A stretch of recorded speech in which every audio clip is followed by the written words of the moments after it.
कुत्र्याचं शेपूट 12 महिने नळीत घातलं तरी जसं सरळ होत नाही ना, तीच अवस्था गणेश नाईक सारख्या खरजुल्या कुत्र्याची झालेली आहे.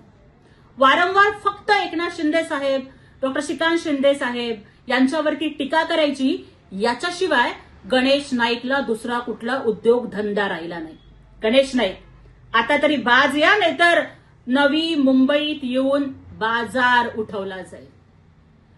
गणेश नाईक तुमच्यासारखे 56 आले आणि गेले, पण एकनाथ शिंदे साहेबांच्या शिवसेनेच्या बालेकिल्ल्याची एक वीट सुद्धा ते ढासळू शकले नाहीत.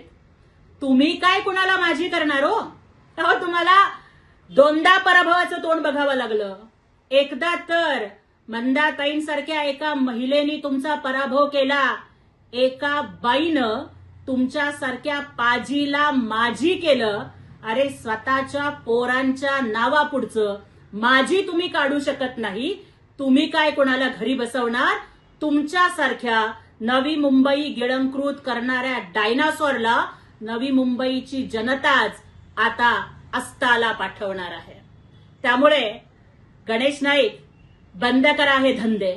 अरे जी लोक अमेरिकेला जाऊन मुलं जन्माला घालतात आणि नवी मुंबईत आल्यानंतर स्वतःच्याच रक्ताला स्वतःचं नाव द्यायला घाबरतात, त्यांनी दुसऱ्यावर टीका करू नये. तुमचं हाऊस जरी वाईट असलं ना, तरी तुमचे धंदे किती काळे आहेत हे अवघ्या महाराष्ट्राला माहिती आहे. एकनाथ शिंदे साहेब जेवढे पांढरे शुभ्र कपडे घालतात ना, तेवढंच निष्कलंक त्यांचं चारित्र्य आहे आणि त्यांची सेवा सुद्धा तितकीच प्रामाणिक आहे. नाईक राजकारण करायला वाघाचं काळीज लागतं, जे एकनाथ शिंदे साहेबांनी दाखवलं. अहो फक्त स्वतःच नाही तर सोबतचे 60 आमदार निवडून आणले. तुम्ही आधी तुमच्या घरात काय चाललंय ते बघा. जो माणूस स्वतःचं घर सावरू शकत नाही, त्यांनी दुसऱ्यावरती टीका करण्याचा उद्योग करू नये.